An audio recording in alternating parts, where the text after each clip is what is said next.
का, जी हाँ मेरे प्यारे बच्चों, क्लास 9वीं का सामाजिक विज्ञान है, सोशल साइंस का most very very important 40 objective सवालों को इस वीडियो में अच्छा होने वाले एग्जाम 2025 के लिए काफी ज्यादा महत्वपूर्ण है। तो यदि मेरे प्यारे बच्चों आप भी जैक बोर्ड से और देने वाले हो तो ये वीडियो आप लोगों के लिए है। आप इस वीडियो को पूरा अंत तक देखें। इस वीडियो में हम आप लोगों को क्लास 9 के सामाजिक विज्ञान के 40 सवाल को, जो मोस्ट रिपीटेड है, जो हर बार एग्जाम में पूछा जा रहा है, वैसे सवालों को इस वीडियो में हम करवाने वाले। तो आइए मेरे बच्चे शुरू करते हैं। और सबसे पहले आप इस वीडियो को शुरू करने से पहले आप एक सामान्य निर्देश को पढ़ लेंगे, क्योंकि आप लोग का एग्जाम में जो प्रश्न आने वाला है प्रत्येक सब्जेक्ट का 40-40 प्रश्न रहने वाला है। ठीक है, टोटल कितने प्रश्न रहेंगे? 40 प्रश्न रहेगा। और सभी प्रश्नों को उत्तर करना क्या है, अनिवार्य है, जो आपके ऑब्जेक्टिव रहेंगे। और प्रत्येक प्रश्न का आप लोग को एक एक नंबर दिया जाएगा। और सभी प्रश्न के 4 विकल्प होंगे, और जो सही विकल्प होगा, जो सही ऑप्शन होगा, उसमें आप लोग को क्या करना है, गोल घेरा भरना है OMR सीट में। तो आइए मेरे बच्चे और शुरू करते हैं। सबसे पहला सवाल जो कि मोस्ट रिपीटेड है, कई बार आपके एग्जाम में पूछा भी गया है, क्या है? 1815 में किस युद्ध में फ्रांस की हार हुई थी? ठीक है, तो 1815 में कौन सा युद्ध था जो फ्रांस का हार हुआ था? वाटरलू युद्ध, है ना, न्यू ऑरलेंस, वेरडून, हॉर्स सू बेंड। ठीक है, तो 1815 में जो युद्ध हुआ था वाटरलू का, उस समय फ्रांस की हार हुई थी। तो ऑप्शन नंबर 1 इसका राइट हो जाएगा। ठीक है, और ऐसा सवाल भी आता है कि वाटरलू का युद्ध कब हुआ था, तो 1815 में, ये भी याद रखेंगे। अगला सवाल देखेंगे, क्रांति के पहले फ्रांस सीसी समाज कितने वर्गों में विभाग था? तो क्रांति से पहले, मतलब लड़ाई के से पहले, युद्ध से पहले जो था, फ्रांस की समाज जो है था 3 भागों में विभक्त था। कितने भागों में? 3 भागों में बच्चे। कौन कौन सा? एक पादरी वर्ग, है ना, एक पादरी वर्ग था, एक आपका कुलीन वर्ग था, ठीक है, एक क्या था, कुलीन वर्ग, और एक वकील वर्ग था। ठीक है, ये 3 वर्ग था। तो याद रखेंगे ये सारी चीजों को। ठीक है, वकील, पादरी वर्ग, कुलीन वर्ग और वकील वर्ग, है ना, 3 भागों में विभक्त था। अगला सवाल देखते हैं हम लोग, चर्च के विशेष कार्य को करने के लिए करने वाले व्यक्तियों के समूह को क्या कहा जाता है? तो चर्च के जो विशेष कार्य को करते हैं, स्पेशल कार्य को करते हैं, वैसे व्यक्तियों के समूह को क्या कहा जाता है? सामंत वर्ग, सर्वहारा वर्ग, पादरी वर्ग या जदीदी। तो इसका जो राइट उत्तर हो जाएगा आप लोग का पादरी वर्ग, है ना, पादरी वर्ग। चर्च में जो काम करते हैं, जो विशेष लोग हैं, जो विशेष लोग का जो समूह है, उसको हम लोग पादरी वर्ग के नाम से जानते हैं। आगे देखते हैं, फ्रांस का संविधान किस वर्ष बना था? 1771 में, 1781 में, 1791, 1801 में। तो फ्रांस का संविधान जो बना था मेरे बच्चे, ये बना था आपका 1791 ईस्वी में। ऑप्शन नंबर गा इसका राइट हो जाएगा। याद रखिएगा, फ्रांस का संविधान।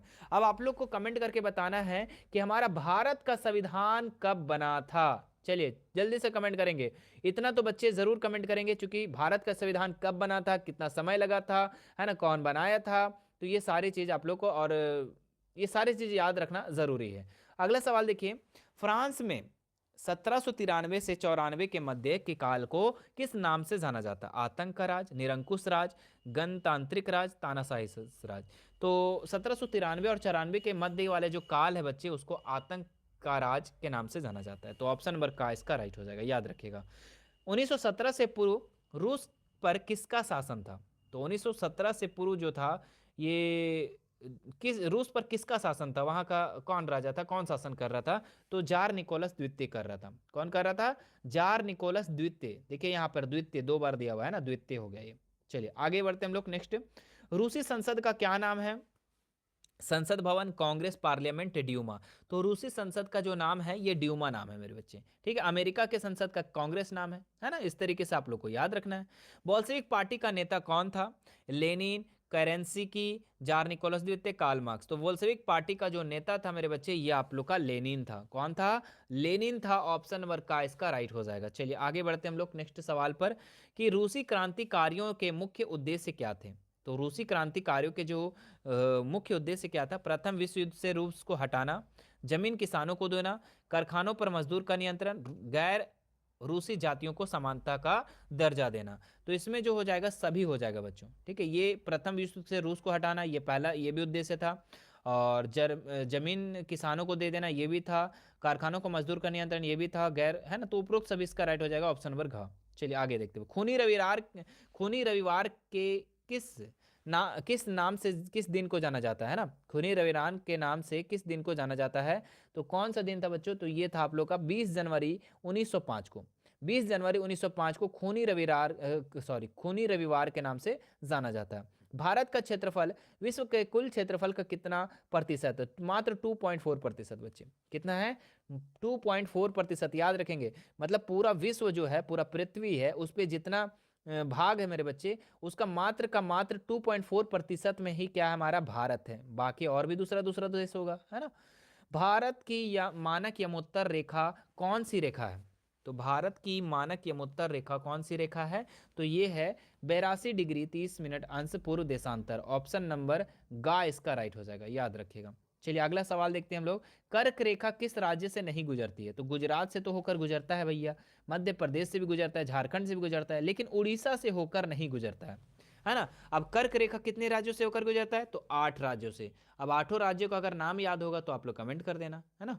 चलिए, विश्व का सबसे ऊंचा माउंट एवरेस्ट किस देश में है? तो ये मेरे बच्चे, जो विश्व का सबसे ऊंचा जो शिखर है माउंट एवरेस्ट, ये आपका नेपाल में। कहाँ पे है?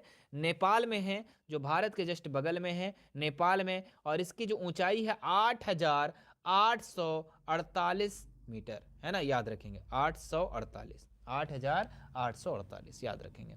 अगला सवाल देखते हैं हम लोग। एक स्थलीय भाग जो 3 ओर समुद्र से घिरा हो उसको क्या कहते हैं? द्वीप, तट, प्रायद्वीप, इनमें से कोई नहीं।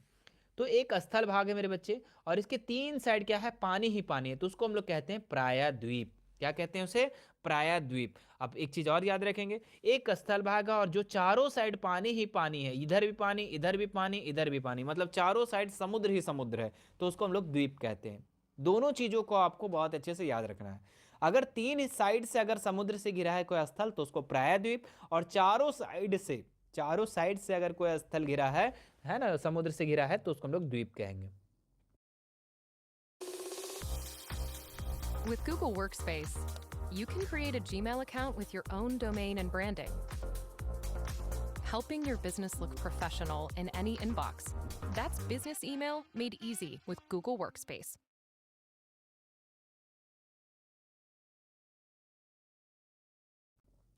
अगला देखिए, बाढ़ वाले मैदान के नए और युवा निक्षेपों के किस नाम से जाना जाता है? भाबर, भांगर, खादर, तराई। तो बाढ़ वाले मैदान के नए तथा युवा निक्षेपों को किस नाम से जाना जाता है? तो ये नाम जो है बच्चों, खादर नाम से जाना जाता है। किस नाम से? खादर नाम से जाना जाता है। तो ऑप्शन नंबर गा इसका राइट हो जाएगा।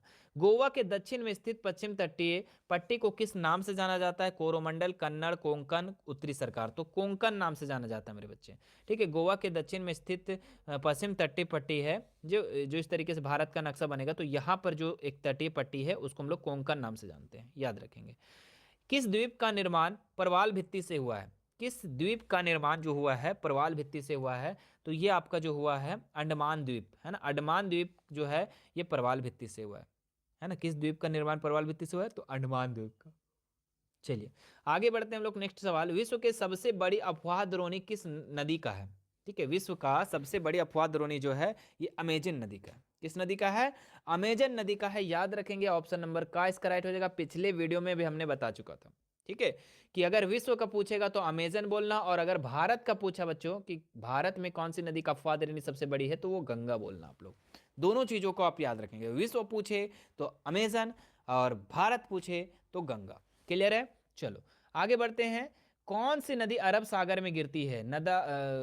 गंगा, यमुना, नर्मदा, गोदावरी। तो अरब सागर में जो गिरती है ये नर्मदा नदी गिरती है, ठीक है, याद रखिएगा। कौन सी नदी अरब सागर में गिरती है? नर्मदा नदी। अच्छा, नर्मदा नदी का उद्गम कहाँ से होता है? ऐसा सवाल भी आप लोग का एग्जाम में आता है। नर्मदा नदी का उद्गम कहाँ से निकलता है? तो ये अमरकंटक से निकलता है मेरे बच्चे, याद रखेंगे। अमरकंटक से निकलता है, अमरकंटक से होते हुए ये निकलता है, और कहाँ गिरता है? तो अरब सागर में गिरता है। कहाँ पे गिरता है मेरे बच्चे? अरब सागर, ठीक है। तो ये सारे चीजों आप लोग याद रखिएगा, सागर। चलिए आगे बढ़ते हैं। अब देखिए 20 सवाल हमने कर लिया, 20 सवाल और बचा हुआ है मेरे बच्चे, ठीक है। और मैं बता देता हूं कि आपकी तैयारी के लिए, ठीक है, आपकी तैयारी के लिए इस बार जो है हमारा 8 से 10 मॉडल पेपर हमने करवा रहा है, ठीक है, 2025 की तैयारी के लिए। जी हाँ, आप 2025 में एग्जाम जो जितने बच्चे देने वाले हैं, अपना 9th बोर्ड एग्जाम देने वाले हैं, उन लोगों के लिए 8 से 10 मॉडल पेपर हम प्रत्येक सब्जेक्ट का करवा रहे हैं, ठीक है, बहुत सारे बच्चों को पता भी होगा, बहुत सारे बच्चों को नहीं पता होगा, हो सकता है फर्स्ट वीडियो को देख रहे होंगे ये। ठीक है, तो मैं बता देता हूँ कि 8 से 10 मॉडल पेपर आप लोग को करवा दिए हैं, है ना। तो आप लोग अगर देखना चाहते हैं प्रत्येक सब्जेक्ट का, है ना, क्योंकि आप लोग को पता होना चाहिए कि 2024 में जो बच्चे थे, ठीक है, जो बच्चे 2024 में जो आपके अभी क्लास 10th में चले गए हैं, उन लोगों को हम 7-7 मॉडल पेपर करवाए थे। जी हाँ, 7-7 मॉडल पेपर और साथ ही साथ प्रीवियस ईयर क्वेश्चन भी करवाया था। और जो बच्चे काफ़ी अच्छा ग्रेड प्राप्त किए थे और बहुत अच्छा किए थे, और इस बार मैं टारगेट किया हूं कि 2025 में जो है 2025 में जो है 8 से 10 मॉडल पेपर करवाएंगे। कितने मॉडल पेपर? 8 से 10 मॉडल पेपर, और साथ ही साथ प्रीवियस ईयर क्वेश्चन भी करवाएंगे, जिससे अगर आप सभी वीडियो को, सभी सेट को, सभी मॉडल पेपर को, सभी पीवाईक्यू प्रीवियस ईयर क्वेश्चन को अगर देख लेते हैं, तो गारंटी मेरे बच्चे आपका ग्रेड बहुत अच्छा आने वाला है। ठीक है, बहुत अच्छा नंबर से आप पास करने वाले, बहुत अच्छा टॉप करने वाले हो। ठीक है, इसलिए आप सभी वीडियो को जरूर देखेंगे। ठीक है, और ये मैं बता देता हूं कि ये एसएसटी का, सोशल साइंस का ये 4th वीडियो है। ठीक है, इससे पहले 3 वीडियो और हो चुकी है। ठीक है, और आगे भी जो है 5वां सेट, छठा सेट, 7वां सेट सभी आप लोग को अपलोड हमारे चैनल पे मिल जाएगा। ठीक है, अगर आप बाद में वीडियो को देख रहे हैं तो अपलोड होगा, अगर आप अभी देख रहे हैं तो आप वेट करेंगे अगले वीडियो के लिए। ठीक है, और पिछले वीडियो नहीं देखें तो आप उसे जरूर देख लेंगे। अब आइए हम लोग ये जो बचा हुआ सवाल उसे भी कर लेते हैं। क्या है सवाल? कि पालमपुर गांव की कितनी प्रतिशत जनसंख्या अपनी जीविका के लिए कृषि पर आश्रित है? तो कितने प्रतिशत? 25%, 35, 75 या 100? तो इसका जो राइट उत्तर हो जाएगा मेरे बच्चे 75%। 75% जो है पालमपुर गांव में जो है जितनी भी जनसंख्या वो कृषि पर आश्रित है। खरीफ फसल की अवधि क्या है? तो खरीफ फसल में क्या क्या आ जाएगा? धान आ जाएगा, मक्का आ जाएगा। तो इसकी अवधि क्या है? तो धान कब से कब होता है आप लोग याद होगा। ठीक है, धान जो होता है ये कब से होता है? तो जून से अक्टूबर। क्या हो जाएगा? जून से अक्टूबर हो जाएगा ऑप्शन नंबर का। उसके बाद अक्टूबर नवंबर के बाद क्या हो जाता है? रबी फसल हो जाता है, जिसमें गेहूं हो जाता है, चना हो जाता है, ये सारी चीजें। हरित क्रांति का संबंध है, तो हरित क्रांति का संबंध किससे है बच्चों? तो हरित क्रांति मैं बिना ऑप्शन का बता देता हूं, किससे हो जाएगा? चावल से संबंधित हो जाएगा, कृषि से संबंधित हो जाएगा। ठीक है, देख लो कहां पर है, यहाँ पर खाद्यान्न उत्पादन से, तिलहन उत्पादन से, दूध उत्पादन से, मत्स्य, तो खाद्यान्न है ना, खाद्यान्न उत्पादन से चावल, गेहूं, ये सारी चीजें कृषि से रिलेटेड। आगे देखते हैं हम लोग।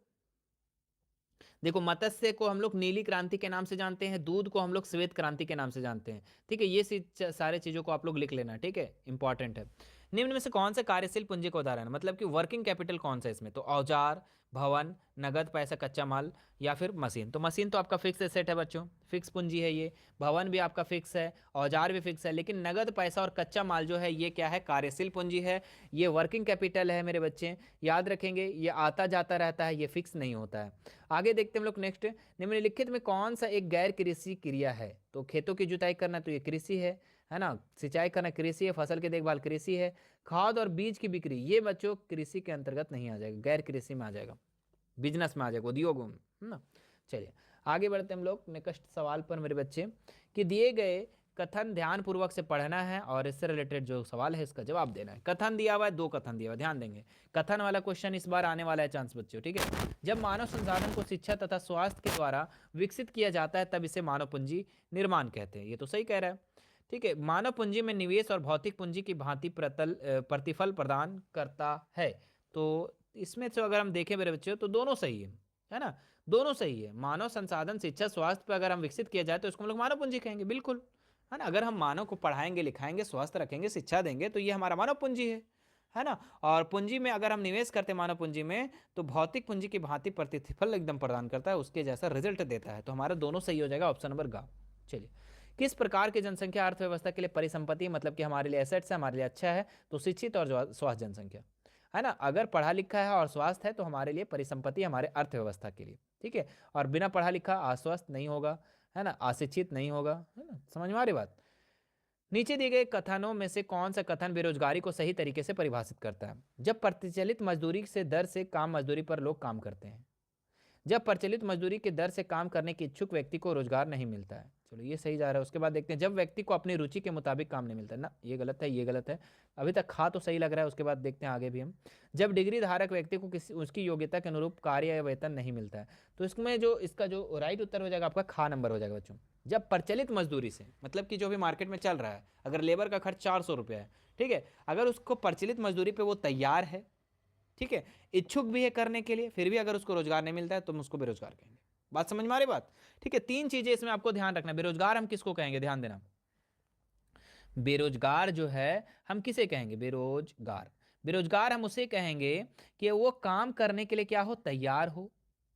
ठीक है, काम करने के लिए तैयार हो, योग्य हो, वो काम करने के योग्य भी हो, और साथ ही साथ प्रचलित मजदूरी के दर से भी अगर तैयार हो। अगर ये सारी चीजें उनमें है और फिर भी अगर उसको काम नहीं मिलता है तो उसको हम लोग बेरोजगार कहेंगे, याद रखिएगा। चलिए आगे देखते हैं हम लोग। प्राथमिक शिक्षा में नामांकन करने के लिए कौन से कार्यक्रम चलाए गए हैं? तो कौन से कार्यक्रम चलाए गए हैं? तो इसमें से अगर देखें सेतु पाठ्यक्रम, स्कूल लॉटोस्फीर, या दोनों इनमें से कोई नहीं, तो इसका जो राइट उत्तर हो जाएगा आप लोग का दोनों, है ना, सेतु पाठ्यक्रम भी और स्कूल लॉटोस्फीर। मौसमी बेरोजगारी का क्या तात्पर्य है? जब उच्च डिग्री धारक को रोजगार नहीं मिलता है, जब किसी खास फसली मौसम में ही रोजगार मिलता है, चलो यहां तक सही है, जब वर्ष के कुछ महीनों में रोजगार प्राप्त नहीं होता है, जब वैकल्पिक रोजगार उपलब्ध नहीं होता है। ठीक है, तो इसमें अगर हम देखें तो खा नंबर इसका राइट उत्तर हो जाएगा कि जब किसी खास फसली मौसम में ही रोजगार मिलता है। ठीक है, तो उसको हम लोग क्या कहेंगे? मौसमी बेरोजगार कहेंगे। ठीक है, दोस्तों यह एक अर्निंग एप्लीकेशन है जिसमें आपको कुछ इस प्रकार से स्क्रैच कार्ड मिलते हैं, जिनको स्क्रैच करने पर आपको 5 रुपये से लेकर 50 रुपये तक की अर्निंग होती है। चलिए आगे बढ़ते हैं हम लोग। नेक्स्ट, लोकतांत्रिक का शाब्दिक अर्थ क्या है? तो लोकतांत्रिक का शाब्दिक अर्थ क्या है? तो लोगों का शासन, ये तो आप लोग को पता भी होगा, है ना। चलिए आगे बढ़ते हैं हम लोग। इनमें से कौन लोकतांत्रिक की विशेषता नहीं है? है ना, तो इसमें लोकतांत्रिक स्वतंत्र निष्पक्ष चुनाव का मुकाबला, ये सही है, विशेषता है। एक ही राजनीतिक दल का शासन, हाँ। एक व्यक्ति को एक वोट मोल, ये सही जा रहे हैं हम लोग।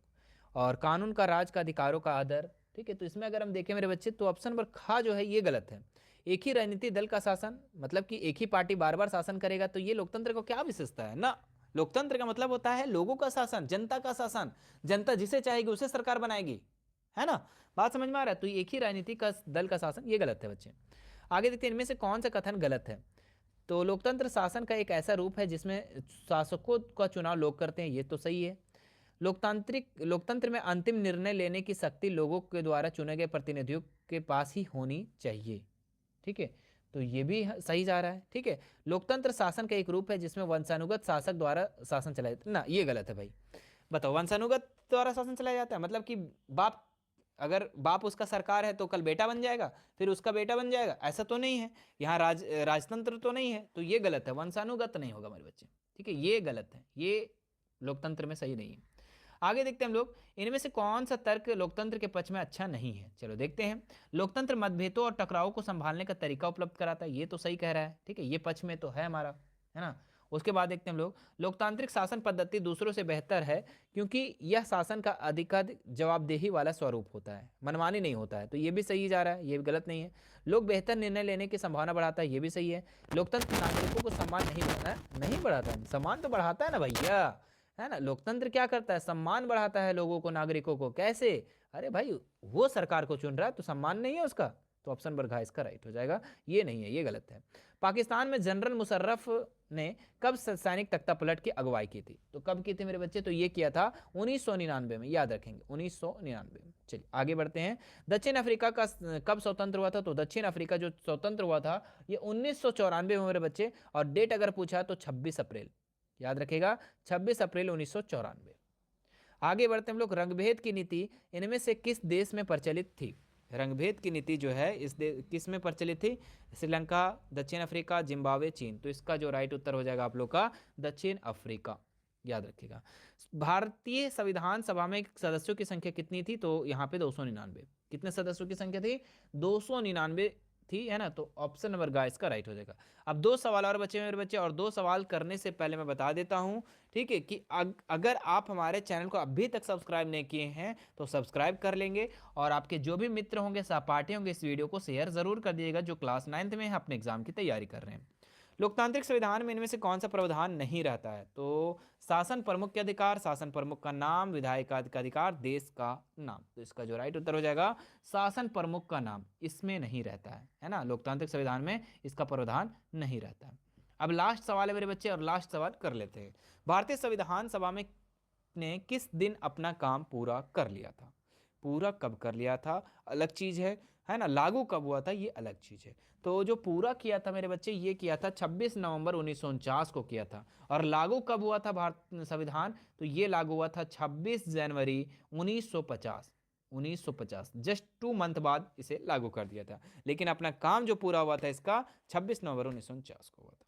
तो याद रखेंगे मेरे बच्चे, ठीक है, याद रखेंगे। ये था आप लोग का 40 महत्वपूर्ण सवाल। मुझे आशा है कि आपको वीडियो पसंद आया होगा। इसी तरीके का इस सीरीज को, आपको ये सीरीज कैसा लग रहा है, हमने बताया कि 8 से 10 मॉडल पेपर करवाएंगे। 3 वीडियो अपलोड हो चुका है, चौथा वीडियो ये था, ठीक है। ये कितना वीडियो था, एसएसटी का 4th वीडियो था। और इसके बाद के वीडियो, अगर आप बाद में देखने वीडियो को, तो बाद वाला वीडियो मिल जाएगा, ठीक है। 8, 9, 7, 6, 5 सब मिल जाएगा। इसलिए आप सभी वीडियो को देख लेंगे। हमारे व्हाट्सअप चैनल से जुड़ जाएं आप लोग, ठीक है। वहाँ पे आप लोग को नोटिफिकेशन मिल जाएगा। और साथ ही साथ मेरे बच्चे, आप लोग का तैयारी जो है ना 10th में भी बहुत अच्छे शानदार तरीके से करवाया जाएगा, ठीक है। इसलिए आप हमारे चैनल पे बने रहेंगे और साथ ही साथ हमारे व्हाट्सअप में आप जुड़ जाएंगे, ठीक है। व्हाट्सअप में जुड़ेंगे तब ज़्यादा कांटेक्ट में रहेंगे हम लोग, वरना यूट्यूब तो यूट्यूब की बात है भाई, यूट्यूब की दुनिया यूट्यूब में ही रह जाएगी। इसलिए आप हमसे डायरेक्ट अगर कनेक्ट होना चाहते हैं तो हमारे व्हाट्सअप से कनेक्ट हो जाए। व्हाट्सअप चैनल का लिंक डिस्क्रिप्शन में दिया हुआ है, चैनल में जुड़े रहेंगे। कोई भी नोटिफिकेशन आएगा वहाँ पर डाल देंगे। कोई भी बात करना होगा, हेल्पलाइन नंबर भी हम व्हाट्सअप चैनल में डाल देंगे, ठीक है, ताकि आप वहाँ से हमें बात कर सकते हो, कोई दिक्कत होगी तो। चलिए फिर मिलते हैं मेरे बच्चे नेक्स्ट वीडियो में, और नेक्स्ट के लिए रेडी रहना। Thank you so much. Hi,